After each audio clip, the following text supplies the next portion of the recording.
revealing common sense discussion for the common sense citizen. Strap yourself in, put your trays in the upright position, remove dentures and loose jewelry, get comfortable, take a deep breath, and come along for the ride. It is time for the Joe Mangiacotti Show on Powerhouse Station WCRN 830, and our affiliates and streaming on the TuneIn app. It's Joe time, baby.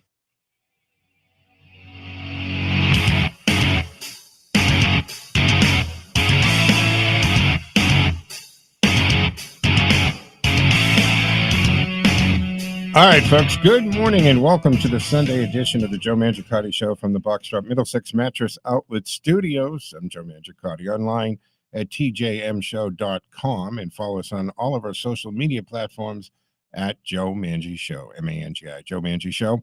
AM 730 WACE for our friends in the western part of the Commonwealth, and of course, main flagship station here, WCRN. 8:30 a.m. Did I say WCRN for Western part? I meant WACE if I said that wrong. Of course, we're live streaming on the TuneIn app. Just punch in WCRN, take us anywhere. You know, we also have a WCRN app, right? You can just download the CRN app on your phone, and you've got the station streaming 24/7. Our phone number to reach into the studio for two-way talk and conversation as we broadcast from our palatial but not overly ostentatious studios, 508-871-7000, 508-871-7000, and of course our text line 617-297-8388, 617-297-8388, or text Joe on the radio at gmail.com. It appears on the same screen in real time during the show. We're live streaming, not a big TV production, folks. It's just a camera in the studio, but you've got the audio streaming on my Facebook page and Twitter account at Joe Mangi Show, my LinkedIn page under my name, obviously, my YouTube channel, The Joe Mangiacotti Show, and even Twitch TV, Joe M Show on Twitch TV. So many ways to check us out this morning, so I hope you participate and join us. Good morning, Cam. How are you, sir? Good, how are you? Good. We got Shane back in the control room. You're joining us again, sir. Yes. You took a little hiatus, Shane. Couldn't stay away. Nobody, right? Everybody comes back to the CRN at one point or another. All right. Anything good last night? Good quiet night, Cam? Yesterday was a hangover recovery day, so yeah, I had a nice tame night. You have been taming out, right? Back in the day, someday you would roll in some days and, you know, maybe not even sleeping. Yeah, pretty much. As we get older, we can't do the recovery time anymore, guys. Trust me on this. Been there. 508-871-7000. All right, listen, we're going to start with Canada because police yesterday, as of yesterday anyway, the police is saying they've arrested 170 protesters as of yesterday afternoon, but the standoff continues in the snow and freezing temperatures, which dropped into the teens. Law enforcement officers pushed to disperse the staggering demonstrators, and tow trucks slowly pulled away the remaining parked big rigs and that have paralyzed it. But, you know, the thing there is a lot of these truckers said, you know, you want to move the truck, here are the keys. So there's a combination of response to all of this that's going on, folks, as to how they're handling it. What I'm concerned about, and you should be concerned about, to be quite honest, is the way in which this Powers Act has been implemented by the now primeless leader up there, Justin Trudeau. You know, Canada didn't enact, they've never done it before. I mean, they didn't do it on 9/11, and they didn't do it back in 2014. Remember the shooting in Parliament, right? They had a live shooter come in and they barricaded in their offices and so forth. They didn't use it there. And the methods that they're using, threatening them, right? You got the media doxing people who contributed as low as $40 to the to the truckers, to the whole campaign. Now, we've talked about the issue that we had with the GoFundMe page and then Go Give Send, trying to issue this freeze on an American company, and they're saying, yeah, I'm not sure you have jurisdiction to do that. But of course,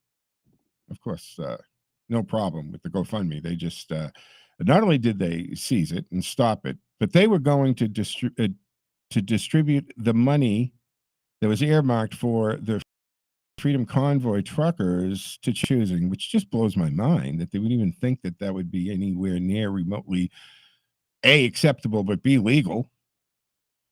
And it's back to this situation, right? I mean, I'm liking this to the whole big tech. Are you a platform or are you a publication? GoFundMe is a tool. It's a platform to donate money. Yeah, they take a service fee. Absolutely, you're entitled to a fee for services, but that's not their money. You're not handing your money over to that company and then saying, could you give this to where I no.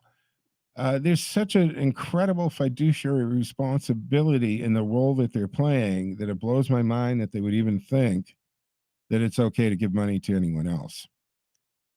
Now, they're freezing corporations' bank accounts, truckers' bank accounts, right? They've taken insurance away. They've threatened the corporations.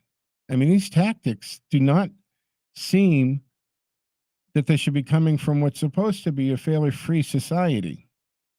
And I can't help but think about the move down here for this $600 to give a carte blanche blanket ability to the federal government to look into your bank accounts with $600 or better.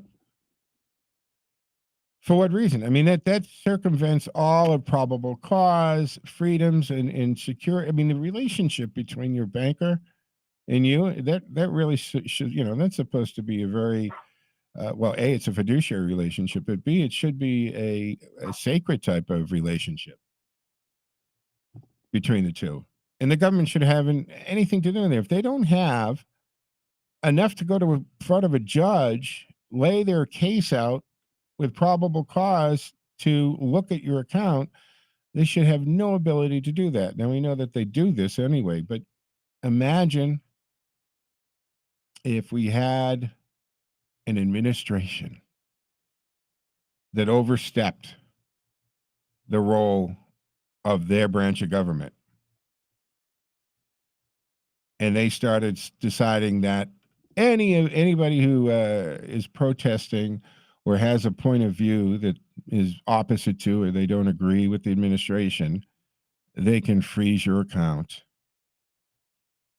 cancel your insurance, arrest you on the spot for voicing your opinion. It's mind-blowing where we're headed. Or not even headed, guys. We're here. We're here. I mean, and we're talking even a new low when it comes to Canada and Ottawa. What happened to their pets? Yeah. They're threatening the pets, even the children. Now, the authorities there, right, they've warned the peaceful anti-COVID mandate Freedom Convoy protesters to leave the downtown area. Severe penalties are coming. And now they're saying, well, what if you have a dog and you're now a lot of guys have dogs, and I have a dog with me all the time. And if they have a dog in the truck, the dog becomes a hostage. And what do they do with the dog? They're going to fast track and schedule them for a fast track to adoption. So they're going to snag your dog and then relocate it quickly. And if they arrest you, they're sending their equivalent of this, social services to go grab your kids and get them into foster care. So they send a tweet out, Ottawa by law. That's the Twitter account for them. Attention animal owners at demonstration. Now, they're not even talking to the truckers. They're talking to the animal owners at the demonstration. See, this is the other thing. It's not just the truckers. It's the people who are just walking the street and supporting them, who are donating money to them, who are bringing them fuel and food. There's this lady who has like a gelato shop. She's been on the Fox a couple times, water show, I think, prime time.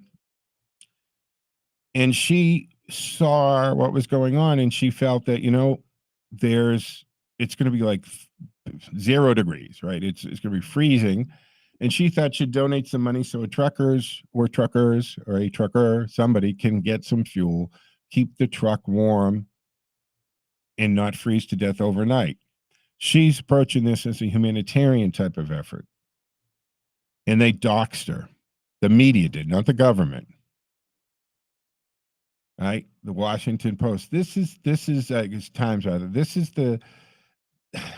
are the same press people who told us that they're not going to do a story on ill-gotten leads, right? Stuff that came from hacked computers, i.e., Hunter Biden's computer. So they post, if you're unable to care for your animal as a result of enforcement actions, your animal will be placed into protective care for 8 days at your cost. After 8 days, if arrangements are not made, your animal will be considered relinquished. That means it could be adopted or euthanized. This is low. This is very, very low. And you've got this incredible intrusion into bank accounts and watching online what's happening. And they're using that data and that intelligence to go after these people. And one more thing on these people who are bringing fuel in food. And the police started to warn they're going to arrest people who bring anything to the truckers to keep them alive and, warm. So people of Ottawa started walking around with jerry cans. These are those red gas cans. Most of us should have one in our trunk, empty. Shouldn't drive around with gas in your vehicle like that. But people started walking around with them, empty or full. There were just thousands of people. Too many people for the police to do anything about. And that's the idea. That's the idea. You have no idea. So you stop somebody, you detain them, and to find out they have an empty red gas container. What are you going to do? And if it's not empty and it's filled with fuel, you're being arrested. Now, why? If you weren't handing it out, well, even the fact that they're arresting people for bringing fuel to these people, it's crazy. But we've seen almost as crazy stuff happening here in the United States. And then when we saw the riots, the riots, not the peaceful protesters. The peaceful protesters were mowed over, right, in the summer of 21, and then even back into 20 and 21, they were just mowed over by the Antifa and the BLM bad actors, ruining it for the peaceful protesters, setting buildings on fire, attacking police, trying to burn a courthouse down. Well, officers are in it. 508-871-7000 to join the conversation. Let me go to Mark in Worcester. Good morning, Mark. You look marvelous. Good morning, sir. I'm sorry to hear you won't be doing your Saturday program anymore. One more Saturday, and then but I'll be on Mondays and Fridays, and still on Sunday, and we'll have some more hours added as time goes on.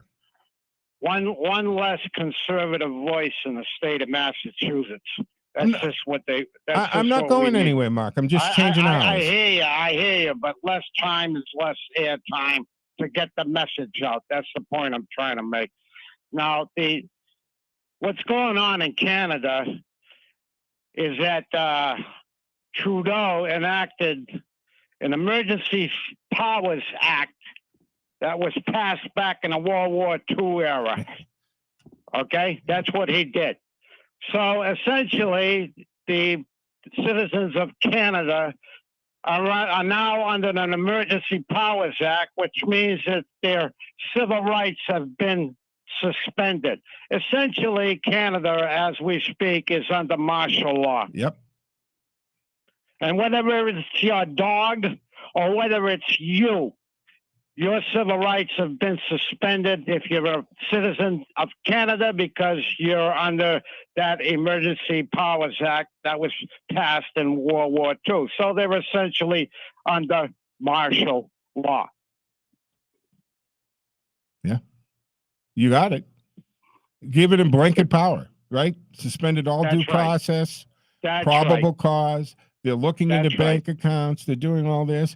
And that's why I'm saying, people, you gotta be really concerned about this $600 down here, because basically what they're trying to do is give the federal government carte blanche and access to your account. Who doesn't pass at least $600 through their account?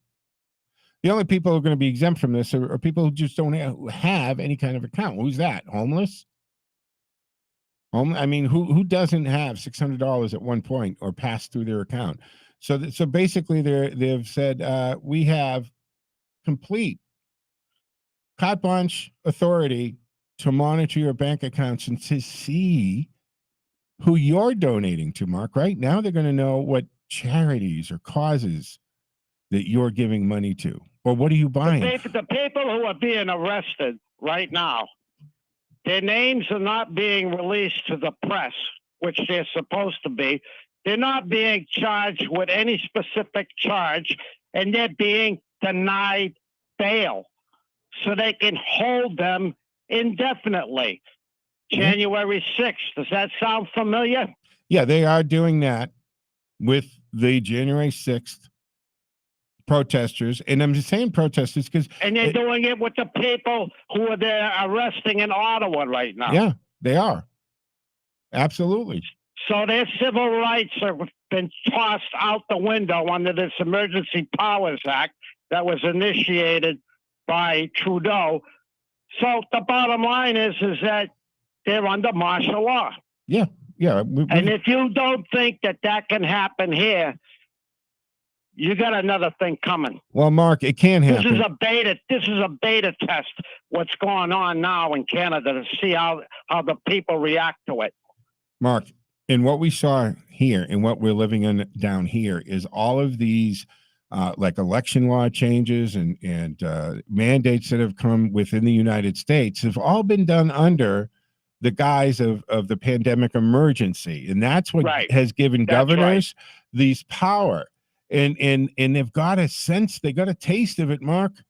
That's why they don't want the emergency status lifted. Because all of a sudden they don't have to be, they don't have to play politics. May I end with this? Sure. All right. You just heard that the Registry of Motor Vehicles and the State House has essentially passed legislation. The governor can veto it, but he's they have the majority, the super majority, and they can just override his veto. In other words, make a long story short, you had 50,000 residents in Massachusetts who left this state in 2021. 50,000 out of a state of 7 million, roughly. That's a lot of people. All right, 50,000 have left, so they said, "Oh, gee, we'll hand out valid Massachusetts driver's licenses to illegal alien foreign nationals, and that'll make up the difference at the ballot box." Mm-hmm. It's all tied in. It's all tied in, and they know exactly what they're doing. Absolutely. Thank you, Mark, which is what one of my big concerns against this whole license for illegals undocumented is that because the first step was tying your driver's license in to the automatic voter registration. Okay. And I've shared what I think on this. I think that everybody should vote. And for everybody to be able to vote, you need to go register. You need to go register. I think that you need to consciously make that effort. Know that you're registering because you have an intention of voting. I don't like the concept of automatically registering people to vote who may, not even realize that they've been registered. And if they showed no interest or effort whatsoever in registering themselves to participate in the democratic process, there's a pretty good chance that they won't. If you don't take the time, energy, and effort to register yourself, why would you show up to vote on election day if you've done nothing to ensure that you can? So what's the reason or purpose of registering thousands, maybe hundreds of thousands of people to be eligible to vote if they have no intention of going to the ballot box? To me, it's putting rounds in the chamber.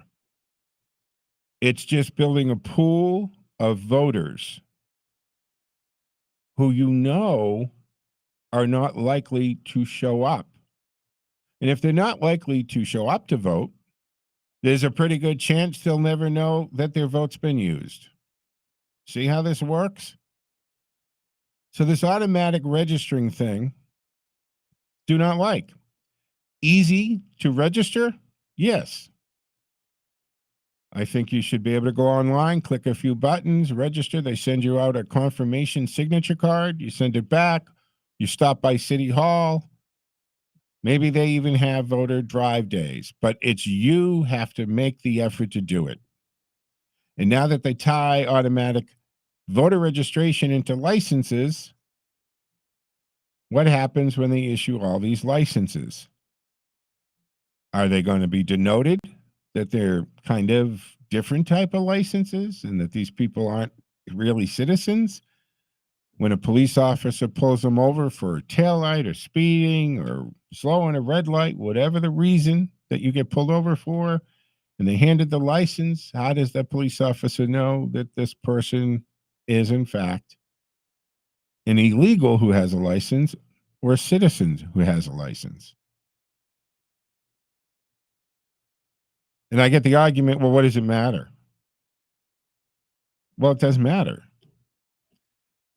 Because, again, how many times, I mean, when we've got the brilliance of our own politicians saying it's not illegal to be illegal in Massachusetts, you really you think you're watching a Saturday Night Live skit at this point, don't you?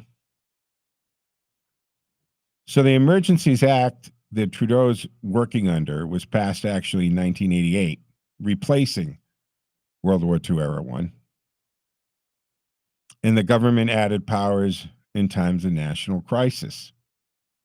And as Mark pointed out, it's equivalent to being martial law. All this normal stuff is thrown out the window. The Emergency Act outlines 4 different types of emergencies: public welfare emergencies, public order emergencies, international emergencies, and war emergencies. If the legislation is invoked, it will likely be under the public order. Now, that's what they did. They did it under the public order.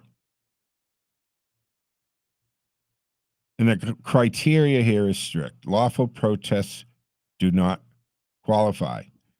Instead, the situation must be considered a threat to the security of Canada.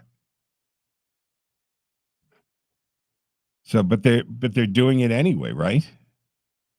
According to their outlines here, Canadian Security Intelligence Service Act, this law outlines 4 possible scenarios: espionage or sabotage, foreign influenced activities.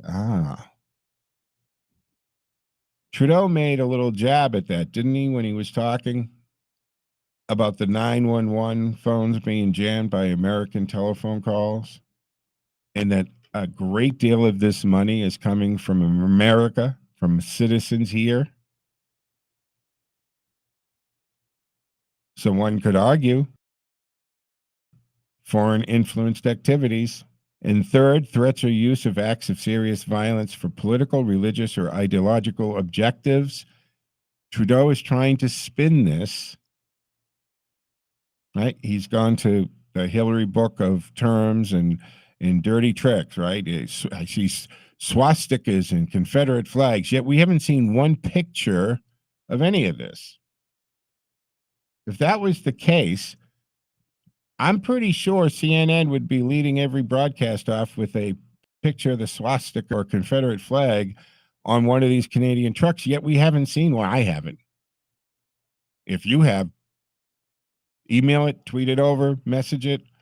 I haven't seen it. Haven't seen any news coverage where we've seen this. It's just Trudeau saying that. And maybe he's trying to plant seeds of hate, stir things up, use hate. I don't know. But it's not there.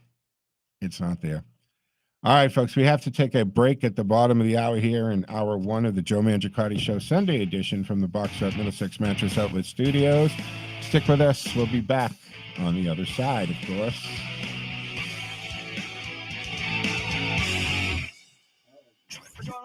We're going to lunch. lunch? This is Out with Joe. With Joe Mangiacotti. Actually, honey, we're going to lunch. Restaurants, food and drink, entertainment. Have some bacon on a biscuit and let's go. Now it's time to go out with Joe.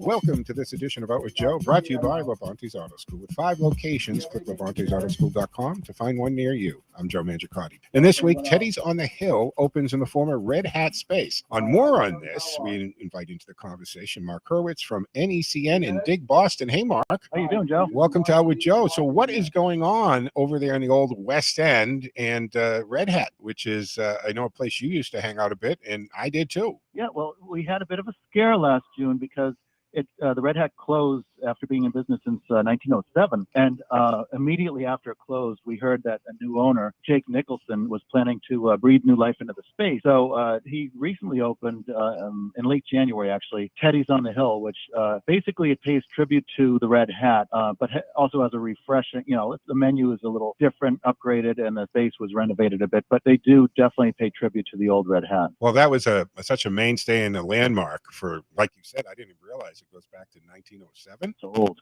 The inside, they didn't do a complete redo. They just freshened it up a little bit, or did they really wipe it clean? They did a pretty good renovation on it, but they kept it the same style basically as the old Red Hat, and the menu has a lot of the same items that you would see in the Red Hat. So, like nachos, burgers, wings, and of course beer, wine, and cocktails. But one thing of interest is they're also serving South Shore style bar pizza, which is the only place in downtown Boston where you can get South Shore style bar pizza. I think for some of our listeners, you have to explain exactly what South Shore style bar pizza is. Well, it's an individual pizza. It's 9 or 10 inches in diameter, and it's a mix of mozzarella and cheddar cheese that extends all the way to the crust, and you can get it with burnt or laced edges, so it caramelizes along the edge. It's just a little like Greek pizza, but not really. It's fairly greasy. It's got like almost a shortbread crust, and they're small enough so that you order one and you can eat the whole thing with whatever you're drinking, your beer or whatever. But they're really good, and mostly on the South Shore only. Well, it's great pub food, right? That kind of pizza is awesome. Perfect. All right, and they're going to go after, again, the college students, the medical profession, the politicians. Who do you think? Who are they targeting? Yeah, I think all the above. And back in the day, the Red Hat was actually catering to all the accountants. There's a lot of accountants who work in that area, but it's going to cater to business people, medical people. People at the State House will be going down there because it's right there. And yeah, definitely people from Suffolk University and maybe Emerson, which isn't too far away. So I'm guessing it'll be a nice mix of people there. Awesome. And Mark, tell people where they can see your stuff and see your articles. So I write food and travel articles for both NECN online and also Dig Boston, both online and in print, and that's also food and travel. And also I do work on the Hidden Boston site, which is restaurant reviews. But these days, not much in the way of reviews, so it's kind of on hold right now. Yeah, we have the same problem here with Out with Joe, not hitting a lot of restaurants. Mark, thanks for stopping by Out with Joe. I appreciate the coverage here. Thanks so much, Joe. And thank you for joining us. And for more on this posting and this complete article from Mark, click outwithjoe.com. We've suspended the Music Minute for the time being. Please support your local musicians. We do. Follow us social media platforms at Out with Joe. Out with Joe has been brought to you by Levante's Auto School with 5 locations, one near you. We know why you're awake. Your child is about to get their driver's license. Levante's Auto School offers 1-week driving programs to help make sure your child stays safe and focused behind the wheel. 877 drive Ed. Who's Ed? That's the number for Levante's Auto School. Learn to drive safely and efficiently. Visit one of our 5 locations throughout Massachusetts. Click LevantesAutoschool.com. Levante's Auto School shows you how to learn the rules and keep your cool. 877 drive Ed. Who's Ed? That's the number for Levante's Auto School. You're listening to the Joe Mangiacotti Show on Powerhouse Station WCRN and our affiliates. To talk to Joe, dial 508-871-7000, and you can text Joe on air in real time at 617-297-8388, or email textjoeontheradio@gmail.com. And now back to the most interesting man in the world. When he drives a car off a lot, the value goes up. Common sense talk for the common sense citizen.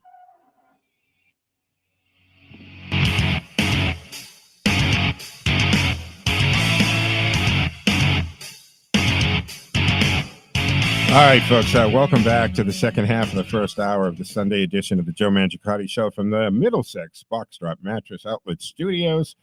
I'm Joe Mangiacotti. 508-871-7000 to join the conversation, and our text line is up and running at 617-297-8388, or email textjoeontheradio@gmail.com. It appears on the same screen in real time. So no problem there, folks. All right. The other thing is, what's going on? And what say you on this with Ukraine and Russia? Because President Biden said on Friday that he is, quote, convinced that Russia President Vladimir Putin has made his decision to invade Ukraine, and that U.S. intelligence indicates he will target Kyiv, the capital city, under 3 million. It's like 2.8 million there. And I'm wondering, because you're seeing the reports about people in Ukraine who don't really believe it. They're going about their business. And you got Sullivan saying this, and are they hyping this up? I don't understand how Putin thinks he's going to be able to afford this. He can't. He can't afford to have 130, or is it 150? I don't know, because you're getting these different numbers sometimes in the same newscast. As to sitting on the border, right? Tanks and trucks running, feeding these guys, women, all that goes with it. And he certainly can't afford a war that lasts more than a couple of weeks.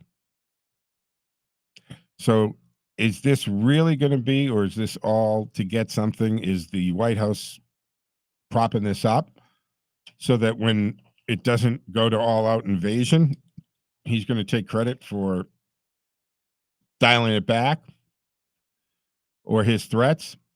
And why not put the sanctions in the first place? And if you really wanted to take the knees out under Putin here, Biden should have announced weeks ago that the Keystone Pipeline's going back online. The leases are going to be freed up, and tell the American corporations to drill, baby, drill. And the futures, because that is the commodity that we're talking about, gas and oil, and they're traded on the futures, would dive. And a drop in barrels, right? We're at 90 something, $98, we're pushing $100 a barrel. If they were dropped down to $60 or $50 a barrel, it would seriously affect Putin's ability to operate, because he's just a well-armed gas station, folks. 508-871-7000. Join the conversation. Let's jump to the phones. Ken in Bolton. Good morning, Ken. Thanks for holding on, man. Good morning, Joe. And hello again, Patriot. There you go. And Joe, I had a late night, so I missed the first 10 minutes. I take it you had an announcement about your time schedule. No, you missed it. The first 10 minutes of this morning's show was the best I've ever done in radio, Ken. I can't believe you missed that 10 minutes. Well, when you're up 12:30, you kind of wake up a little late. I didn't go to sleep till 12:30. What are you talking about? I did. No, I did. I was there, and I was up at, actually, I wasn't. I went to sleep at 11:15, and I woke up at 2:15, and I hate that. I hate that. It just, because you can't get back to that good sleep again, right? It just doesn't, for me anyway. I mean, I know people can roll right over and go back to sleep. But anyway, well, what I announced at the end of the show yesterday is that in March, starting in March, Saturday, the 2 hours on Saturday will stop. Fridays will be added. So I'll still have those 2 hours, but there'll be Mondays and Fridays, and then Sunday. And as time goes on, we'll add other hours. But starting what are in your March, hours Friday? Say again. What are your hours Friday? Friday will be the same thing as Monday. 1 to 2 Monday, 1 to 2 Friday, 6 to 7 Sunday, and then hopefully we'll add some more weekdays and stuff as time goes on, and billing goes up, and that kind of thing happens. It is a business, folks. Radio is a business, and I'm not. There are guys out there who just write a check. I'm not going to do that. It's all connected to sponsorships and so forth, and that's why we need them. So if you know any businesses who would like to jump aboard WCRN, it's a great opportunity, folks.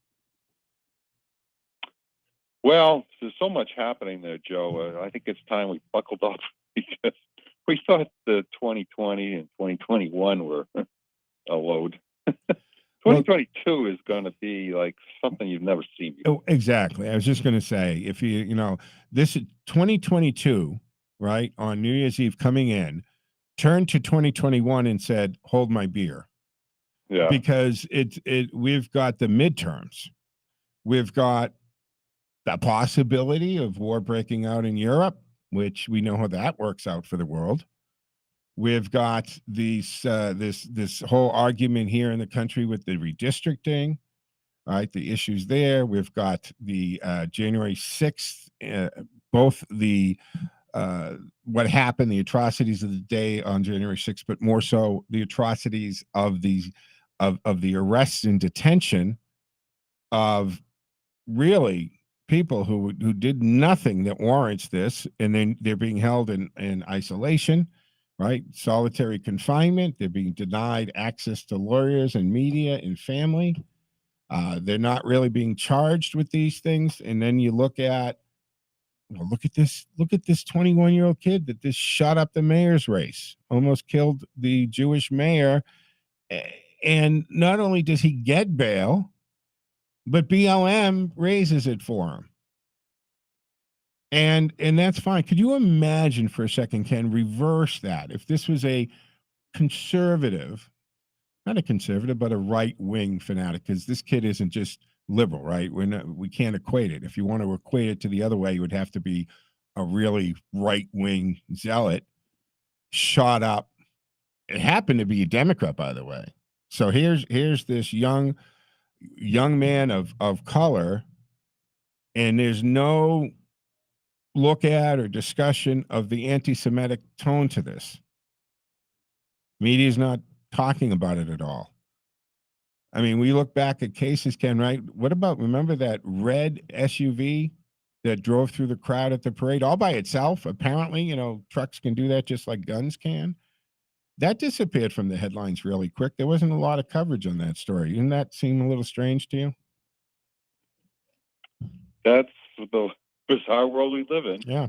And so 2022 is going to be nuts, right? We can agree on that. We've got all these things going on domestically. We're watching this stupidity in Canada, the what's happening in Europe with Ukraine and Russia. Plus, we're watching what's going on with China, right? And the Genesis Games. That's what they've been tagged, right? The lowest viewership in decades for the Olympics. They're targeting Taiwan, so we're going to have our foreign policy issues are going to be strained because of the situation in Ukraine, because of the situation in Taiwan. So 2022 is going to be a crazy year, and what's going to happen? I mean, next February, God willing, if the creek don't rise, I'll still be sitting at this microphone. You'll still be calling this station. And what will we be talking about that happened over the past year? It's going to be interesting.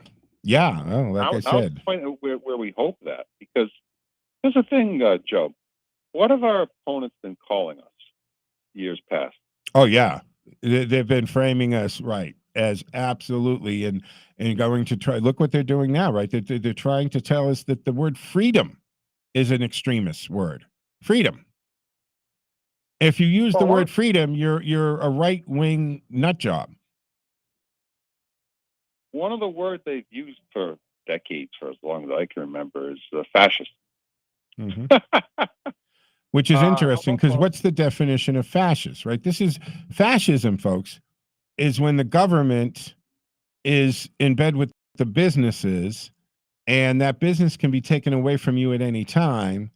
And it's really government is controlling everything through businesses. And we see more of the merger of government and businesses on the Democratic side than we do on the Republican side. And we see big tech in bed with the Democratic Party in a big way here. Would you call trucking a business? Of course it is. Well, what happened to a bunch of them in Canada this past week? Exactly. They lost their licenses. Their licenses were taken away. Their insurance was canceled. Their trucks were confiscated. That's a big story. And this is what I'm talking about. The overreach is going on there, and they always do this under the Special Powers Act. That's what they call it there, right? We call it the Patriot Act here. We have different names in different countries. But these are loopholes around, for us, these are the loopholes around the Constitution that they use. And look at what governors have done, and even mayors in big cities have overstepped the scope of their authority under the guise of this pandemic emergency. We've had governors and secretary of states change voting laws, totally in violation of the constitution of those states, because it clearly says that power rests in the legislature, period. So you can't arbitrarily change how many days you can accept an absentee ballot after the election day and all the other stuff that they implemented. But it's done. It's been done. Some of it's been challenged. Most of the court cases, what's the reason that they don't get heard? Not because there's not merit in the case. It's because the court usually says whoever's bringing it doesn't have standing. See, folks, to bring a lawsuit, you got to have standing. You got to prove to the court that you're directly part of this, that you were damaged by it, or that you have an interest in it. Now, when somebody who's a voter wants to sue because the election laws were changed or ignored illegally, and they say they don't have standing, doesn't anyone who's a registered voter have standing? Wouldn't you think that would be the case? Joe, from what I've heard from legal experts, the whole concept of standing is bogus, particularly when it comes to cases coming to the Supreme Court. That it's a cop-out. Yeah. It's like literally, it's totally. It's a way of like, no, yeah. It's a police exit. Yeah. What they call a cop-out. You got it. And that's it. That is my point. Is that they say they don't have standing, and you scratch your head and say, well, how does a voter not have standing in a voting or an election case? If the voter doesn't have standing to bring this suit, who does exactly? How do you figure this out? So I think the justices are just taking an easy way out. They don't want to hear it. So what we're seeing north of the border is fascism. You're also seeing a preview, no, just a preview. It's actually a warning. This is the Great Reset. And what did Primeless Justin Trudeau say? He talked about this back during the pandemic and when those emergency powers were in place, that this was an opportunity for the Great Reset, the economic reset, right? The climate control reset. He said it, which brings me back to, folks, when people tell you who they are and what they're going to do, believe them. But Joe, he speaks so softly. How dare you call him a fascist when I'm speaking so softly? And you also notice his and he has great hair. Does the same thing. It's as though it's like it's a snowstorm, and this is what we're doing, and this is what we're saying, and this is what has to happen now. Hey, I mean, come on. Come on. Yeah, I know. People, this is how they execute their power. You're mesmerized. They don't sound dangerous, so they can't be dangerous, can they? Of course not. They don't sound dangerous. Wake up. Hey, Ken. Listen to come the on. word. How can this tall, good-looking man with great hair be a threat to you? How? His father was prime minister. So it's kind of his right to be prime minister, isn't it? I mean, isn't that how it works, right? The bloodline? Oh, no, wait a minute. We did away with that. Apparently Canada still has it. Look, he has handled this. They're going to be looking at, hopefully they'll be studying this as well as January 6th, as well as the Summer of Love and Antifa and BLM and history class and political discussions in universities and so forth, if we can get our education back on track. And they're going to look at this. Don't count on that. Yeah, I know. And they're going to look at this, and he's going to be the textbook of what not to do. He messed this up. He had the opportunity to stop this. Now, you have to start to wonder, Ken, did he want this to go? Did he not want to? Because he could have sat down on day one with these guys and said, well, all right, come on. Who's your representative? right, or who's leading this thing, or who's in charge of the truckers union, or whatever their version of that is, have their equivalent. I said it yesterday, their equivalent of the beer summit, like Obama did with the Cambridge COP. Just have the maple syrup summit, whatever it is, pancakes, and let's talk about it and hammer it out. And the thing about this is, where were we headed anyway? Right? All over the world, mandates have been stopped and canceled, and mask mandates have been lifted, and major countries are doing it. I mean, we had Ron DeSantis doing it a long time ago because the guy reads and has a brain and followed the science. But he could have headed off this whole trucker situation in Canada within 48 hours at the beginning. And instead, he disappeared and he started throwing out hate words and terms and framing them as dangerous and haters. And then he was on the floor of the parliament, right, when he's saying Nazis. And I mean, his own parliament's booing him. So now you got to wonder, Ken, did he want this situation to blow up? Did he want it to elevate so that he could impose? They're trying to build off of January 6th.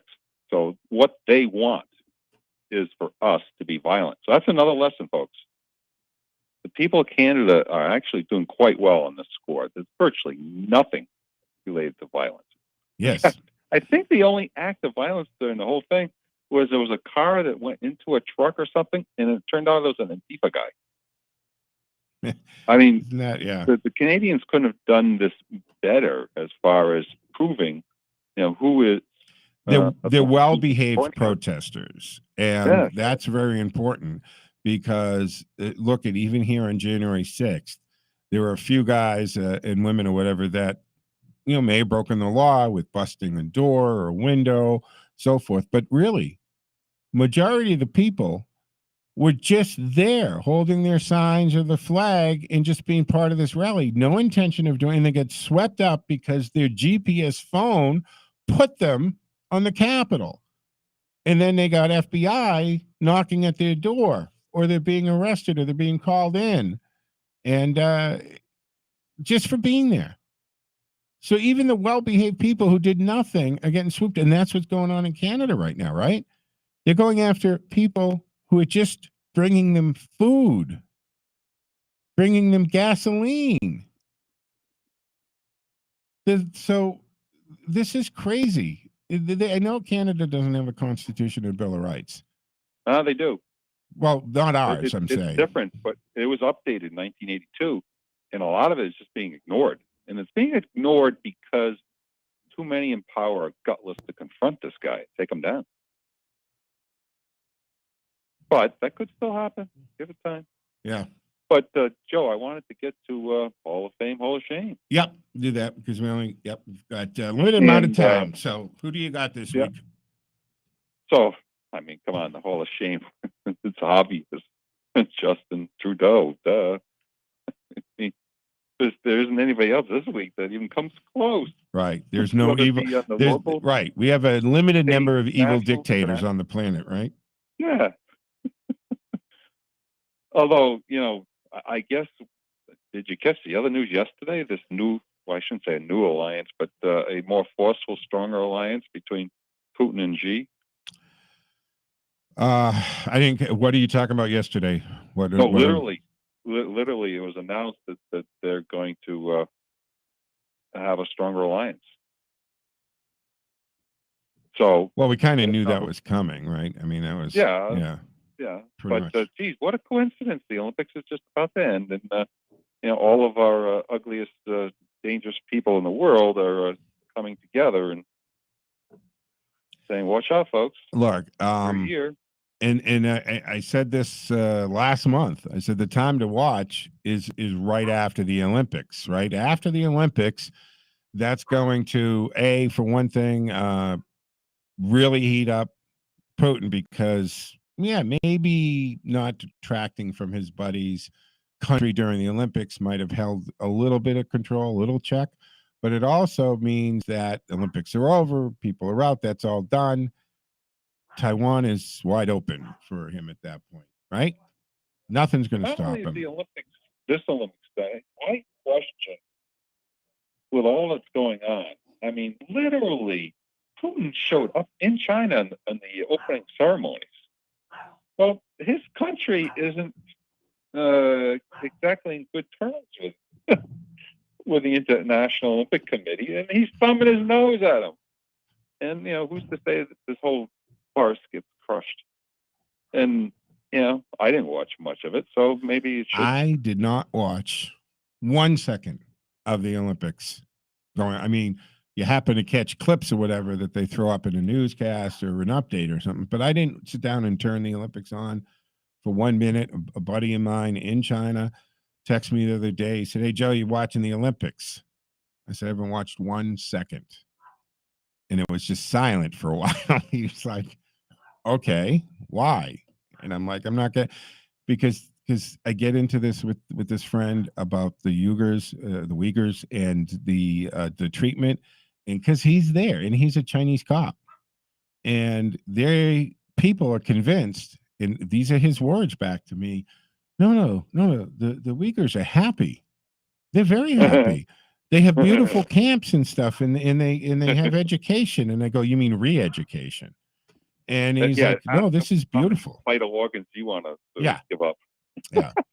So, but keep you alive. But again, you gotta remember that the state controls all the media in China, and so people and the masses are going to know what they know. I mean, and if we had only CNN and MSNBC to digest, what would we think? What would we think if we had no alternative media? And I don't even like to use the word alternative anymore because I don't think Fox is alternative. I don't think Newsmax is. I don't think shows like this are alternative. I think it's part of the whole media structure now.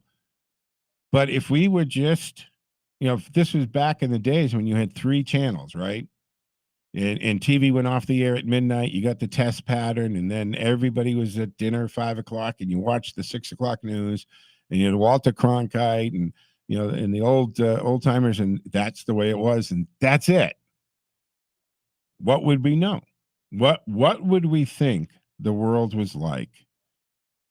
We would know nothing of Hunter Biden, nothing of the laptops, nothing of the hoax, right? We would have believed the Russian hoax. We would have believed Hillary's lies. We would believe all of the stuff, right? Remember Schumer coming out with the transcript of the phone call, the mafia style stuff, and it was all just theatrics. So if we only had the equivalent to state-run media, and that's what a lot of these stations or networks, especially some of these cable networks, are basically. Not basically. I'm sorry. They're totally in bed with the DNC, and it's not like geez, we caught them giving the Democratic candidate the questions ahead of time or anything, Ken. So they couldn't possibly be in bed together. Well, so Joe, real quick. Yeah. Hall of Fame. Mm-hmm. There is some good news. Michelle Tafoya. Ask Cam about Michelle Tafoya. She's been NBC Sports, and she covered the Super Bowl last week. Yeah, she stepped down. And she made it very clear that she stepped down with no pressure from NBC or anything like this. But she is a woman who got to the point where she said, "I can't say what I want and talk about things in this role because that's not the scope of her role, right, as a sports person." So after 20-something years, right? I mean, I forget what it was. 30. 30, yeah. I mean, entire career.